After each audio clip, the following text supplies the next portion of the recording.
So another challenging aspect of designing is choosing typefaces. So a good rule of thumb is to create a type study when you start a project to choose typefaces and explore different ones that might work for your project. And for this example, I'm going to show you how to choose two complementary typefaces. One that might be more of a display typeface for headlines and another typeface that might be for body.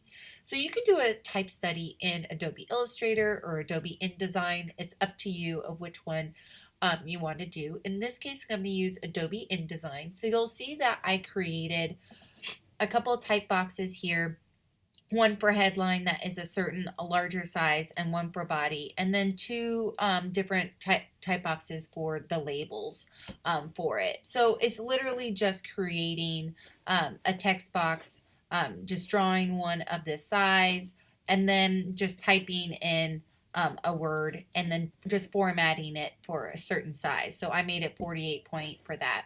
And then for the body typeface, all I did was create a certain type box, and I chose 12 point because that's a good rule of thumb for body text. You can go smaller than that, and then I just went up to type, and I put insert type, and then fill with placeholder text. So this will give you a good sense of what it will look like when it is in a paragraph form. And this fills it with lorem ipsum, which is just a placeholder text. It doesn't mean anything for that. And then you just have the two typeface names here so that when you have them labeled, you'll know you can print this out and you'll know exactly which typefaces you chose for each one.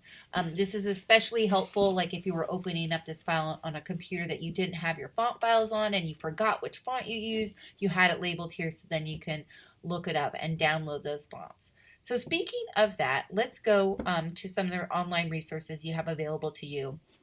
So Google Fonts has a great deal of typefaces that you can use and download for free. There's a variety of different resources online that you can download different typefaces for free, but Google Fonts is one that is a little bit more streamlined and they tend to be better font files. But you can do this in a variety of different ways and different typeface websites. So what I'm going to do is first show you, if you have no idea how to choose a typeface, some other resources that you can use. So one is Font Pair, and this is knowing that we have Google Fonts as a resource, is this allows you to actually choose pairings of fonts, so complementary typefaces that work well together.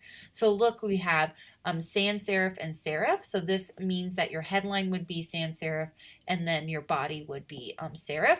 And look, you can easily just look at these and download the font pair as you desire. So this is a great resources as well. And then even the best 40 best Google fonts here from Typewolf. This is awesome because it shows you all these different great typefaces and it actually allows you to just download the file, all 40 of them right there if you want. Or you can just download one folder for each typeface.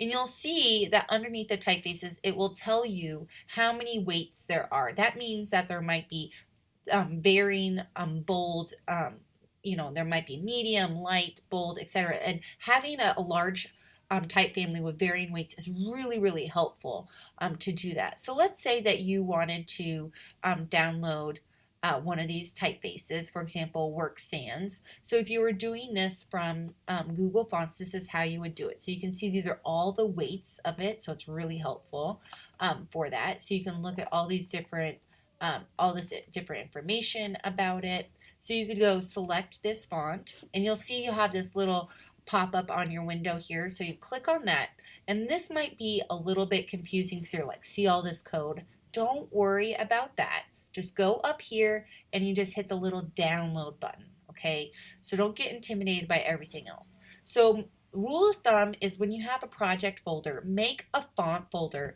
and that way when any font you download, you have it automatically in that folder. In case you move computers, you already have the font file, you can re-download it. So I'm gonna make a font folder here and save it in there. And so I can just minimize that. And then also if I wanted to go back in these font pairs and I really like one of these, I can download the font pair here and just follow that step again. So once you have a couple typefaces downloaded, you can go to your folder that has, go to your folder and your fonts, and then they're zipped files, so you need to double click them so you can unzip them. So they're unzipped, and so now you have all these fonts in here. So you can download them in a variety of ways. So one, you can just select one file and double click it. And if you're on a Macintosh computer, it will automatically open up FontBook. And FontBook is the type software that automatically comes on Macs, and then you can just hit install font.